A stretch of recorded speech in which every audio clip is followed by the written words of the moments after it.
આપણા દિલમાં ક્યારેક ક્યારેક એમ થઈ જાય છે, હું તો આમ ને હું તો તેમ. એ બહુ નડે છે,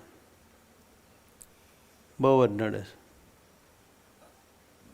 આ હું છે ને એણે જ હરી ભૂલાડે છે.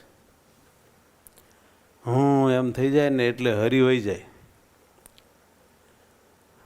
એ અહમ છે, જીવને બહુ નડે. જેવું નમવું જોઈએ એટલી હદે એ અહંકાર નમવા જ નથી દેતો ને.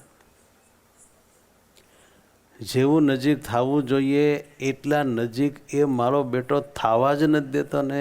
ભગવાનને સંતો ભક્તો પાસે જવા જ નથી દેતો ને. જે ખરેખર આપણને સોલીને હરખા કરીને આને આ જન્મે ભગવાન ભેટાડી દે એવા હોય, એનાથી જ મારો બેટો અહંકાર આપણને અળગા રાખે છે. લ્યો, ઘણાને તો કોણ જાણે કયા જન્મના સ્વભાવને અહંકાર ઘૂસી ગયા છે. તે એને તો વળી એમ જ, હું કોઈનું અપમાન સહન ન કરું, હું ટોસો ન કહું, હું આમ ને હું તેમ ને. ભાઈ રવા દે, વાયડાઈ કરીમાં. જિંદગીનો પલ્લો લાંબો કાપવાનો છે, લાંબો થઈ જાય.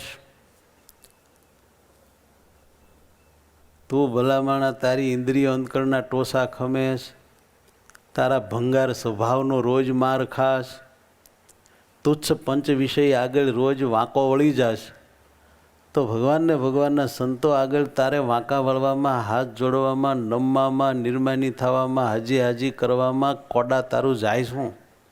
શું જોઈને હાલી નીકળ્યો છો? પળ પછી શું થવાનું છે એની એ તને ખબર નથી. અહંકાર શેનો છે?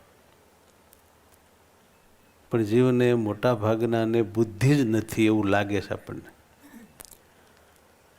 માટે ગરજુ થવું. આ સત્સંગમાં ક્યારેય બે ગરજુ ન થવું.